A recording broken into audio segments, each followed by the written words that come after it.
মধ্যবিত্ত পরিবারে আয় বুঝে ব্যয় করতে হয়। মডুলার কিচেনের স্বপ্ন মনের কোণে চাপা দিয়ে রাখতে হলো গ্রামের সাধারণ জীবনযাপন। ভালোবাসা কখনো বয়স, সময় বা দূরত্বের কাছে হেরে যায় না, হেরে যায় অবিশ্বাস আর অবহেলার কাছে। যখন কারো প্রতি ভালোবাসা বেশি হয়ে যায়, তখন সেই ভালোবাসা সুখের চেয়ে কষ্ট বেশি দেয়।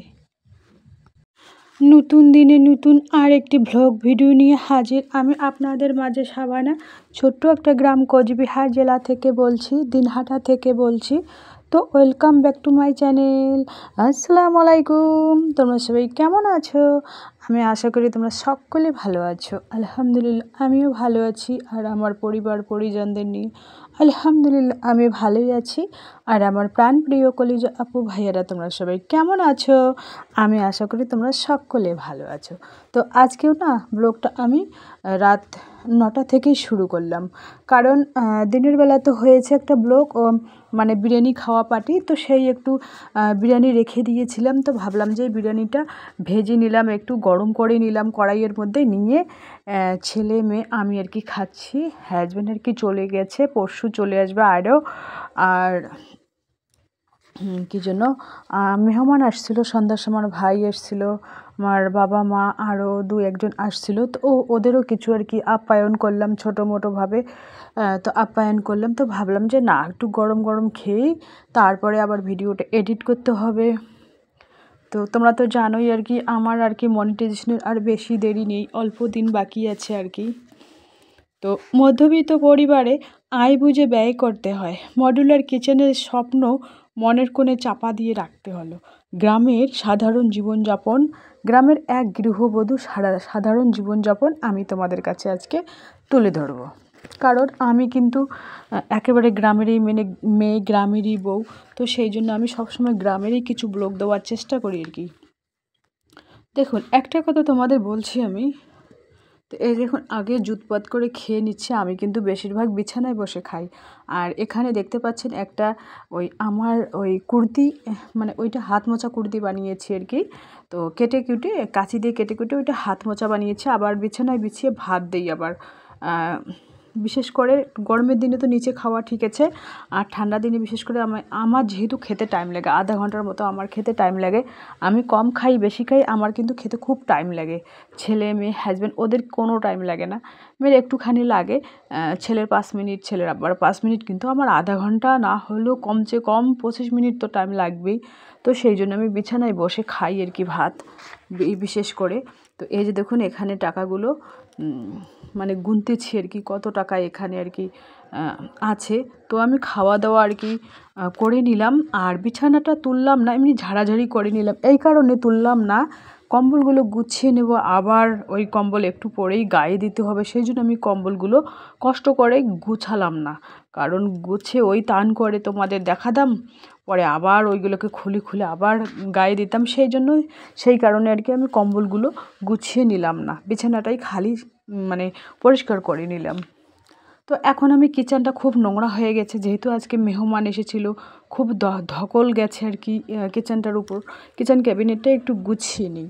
আমার না মনের মধ্যে না একটাই স্বপ্ন, মানে মডুলার কিচেনের স্বপ্ন অনেক, কিন্তু আমাদের মধ্যবিত্ত পরিবারের স্বপ্নগুলো খুব মনের কোণের মধ্যে চাপা হয়ে থাকে। কারণ যে একটা মডুলার কিচেন হোক, বেসিং হোক, ওখানে আমি বাসন মাজবো, ওই কলতলায় নিয়ে গিয়ে বাসন ধো, ইয়ে করো ও করো, ভালোই লাগে না। মানে একজন গৃহিণীর কিন্তু সবচেয়ে বড় কাজ হচ্ছে বাসন ধোয়া। দিনে 3-4 বেলা কিন্তু বাসন ধুতে হয়, 3-4 বার যেহেতু খেতে হয়, তো বাসনটাই 1 নম্বর বড় কাজ আমার মনে হয়। তো মডুলার কিচেন কিন্তু আমার অনেক দিনের স্বপ্ন, দেখা যাক উপরওয়ালায় পূরণ করবে কি না, সেটা উপরওয়ালার ইচ্ছে। আর যদি মডুলার কিচেন হয় না, তো আমি রাত্রিবেলায় খেয়ে দিয়ে রাত্রিবেলায় বাসন একেবারে পরিষ্কার করে ধুয়ে নিয়ে রাখবো। আর রাত্রিবেলা যদি খাওয়া হয় কোনো দিনও, আমি কিন্তু বাসন পরিষ্কার করি না রাত্রিবেলা। তো কিছু মাংস আর কি কাঁচা রেখে দিয়েছিলাম, তো তাই একটু সিদ্ধ করে নিলাম, কালকে ছোট ছোট পিস করে কেটে আবার আলাদাভাবে রান্না করব। যেহেতু 1.5 কিলো মাংস এখানে, মটন এখানে ছিল, তো 1 কেজি দিয়ে বিরিয়ানি বানিয়ে খেয়েছি। আর 500 গ্রাম, 1 কেজি তো একটু বেশি, তো এখানে 500 গ্রামের একটু কম হবে আর কি মাংস। তো এটা কালকেই খাওয়া হবে, তো সিদ্ধ করে রেখে দিই, কালকে কেটে কুটে তারপরে আবার রান্না করব। তো এবার আমি কিচেনটা একটু ঝকঝকে চকচকে পরিষ্কার করে নিই রাতের বেলায়। এই কিচেন যদি ঝকঝকে চকচকে পরিষ্কার না করি রাত্রিবেলা, তাহলে কিন্তু সকালবেলায় উঠে আমার মাথা একেবারে পিড়পিড় করে ঘুরবে। সেই জন্য আর কি রাত্রিবেলায় কিচেনটা আর কি একটু পরিষ্কার করে নিই শুকনো ন্যাকড়া দিয়ে, তাহলে ভালোই লাগবে, মনটাও ভালো থাকবে, তাই না? তো মধ্যবিত্ত পরিবারে আয় বুঝে কিন্তু ব্যয় করতে হয়। দেখুন, অনেক দিন পর হাজব্যান্ডের বন্ধু এসেছে, মানে আমাদের মধ্যবিত্তদের না ভালো মন্দ খেতে গেলে না অনেকবার চিন্তা করতে হয়, মাথায় ব্রেনে বুদ্ধি খাটিয়ে সেই খরচটাকে জোগাড় করতে হয়। একটা ভালো মতো বিরিয়ানি খেতে গেলে কমসে কম বিরিয়ানি খেতে গেলে 1000-1200 টাকা খরচা হয়। হ্যাঁ, তো ওই 2 মাসে 3 মাসে বা 6 মাসে আমরা খাই না, ওই 1 বছর পর মনে হয় খাইলাম বিরিয়ানি। সেদিন মেয়ে পিকনিকে খেয়েছে, পিকনিকে বানিয়েছে সেদিন খেয়েছি আর আজকে। তো যাই হোক, যেভাবে হোক সেভাবে হোক চলছে আর কি। তো এবার আমি আর কি জিরে একটু ঢেলে নিচ্ছি, চাপাতিগুলো ঢালবো, তারপরে হলুদের প্যাকেট ঢেলে নেব। বন্ধ করে দিলাম আর কি, মানে গ্যাস চুলাটা আর কি, মানে সরি, ওই ইন্ডাকশান ওভেনটা আর কি বন্ধ করে দিলাম। আজকে না আমার চোখে মুখে খুব ক্লান্তি দেখা যাচ্ছে, মানে মেহমান আসলে না হাঁটাহাঁটিটা বেশি হয়, সেই জন্য কিন্তু আমার ক্লান্তিটা একটু বেশি বেশি লাগছে। আজকে তাড়াতাড়ি ঘুমিয়ে পড়বো আর কি। আর আজকে অন্য কোনো কাজ শেয়ার করব না, খালি কিচেনটা একটু ঝকঝকে চকচকে পরিষ্কার করে নেব রাত্রিবেলা, বাস এতটুকুই। আর মশলার ডিব্বাগুলো একটু তেল চিটচিটে ভাব হয়ে গেছে, তাই একটু চকচকে ঝকঝকে করব। আর কালকে দেখা যাক, কালকে ওই কিচেনটা অনেক দিন থেকে ডিপ ক্লিন করা হয় না, করার কথা আছে আর কি। একটু গরম সরম পানি করে তারপরে কিচেনটা একটু ডিপ ক্লিন করে নেব কালকে, যখন ভালো লাগবে, মনটা যখন ফ্রেশ থাকবে তখনই করব। আর কিচেনটা সবসময় ঝকঝকে চকচকে থাকলে কিন্তু রান্নার প্রতি যে একটা এনার্জি, সেই এনার্জিটা আমি পেয়ে থাকি। তো মধ্যবিত্ত পরিবার আয় বুঝে কিন্তু ব্যয় করতে হয়। হ্যাঁ, আমাদের মাথায় একটাই চিন্তা আনতে হবে যে কীভাবে, মানে কীভাবে আয় বুঝে ব্যয় করব। যদি আমার 10,000 টাকা ইনকাম হয়, আমি যদি 12,000 টাকা খরচা করি, তাহলে কী হবে? হ্যাঁ, তাহলে আমার 10,000 যদি আমাকে হাতে তুলে দেয়, তাহলে আমাকে 8,000 বা 9,000-এর মধ্যে আমাকে সংসার খরচ চালাতে হবে, তাই না? তো একটু মানে প্রত্যেক গৃহিণীকে কিন্তু এভাবেই আর কি মধ্যবিত্তদের চলতে হয়। মধ্যবিত্ত কাদের বলে? যারা সবসময় হিসাব করে চলে তাকেই বলে মধ্যবিত্ত। যারা হিসাব করে না, বেহিসাবি খরচ করে, তাদের কিন্তু ধনী বলে। কারণ তারা ইনকাম করে বেশি, সেই জন্য তাদের অ্যামাউন্টও বেশি, ওই জন্য তাদের অত হিসাবও করতে হয় না। আর আমাদের মধ্যবিত্তের না, তো ওই ফার্স্ট থেকে লাস্ট অব্দি একটা লিস্ট করতে হয়, খরচের যে একটা তালিকা, সেই তালিকাটা তৈরি করতে হয়, সেই তালিকা অনুযায়ী খরচ আনতে হয়।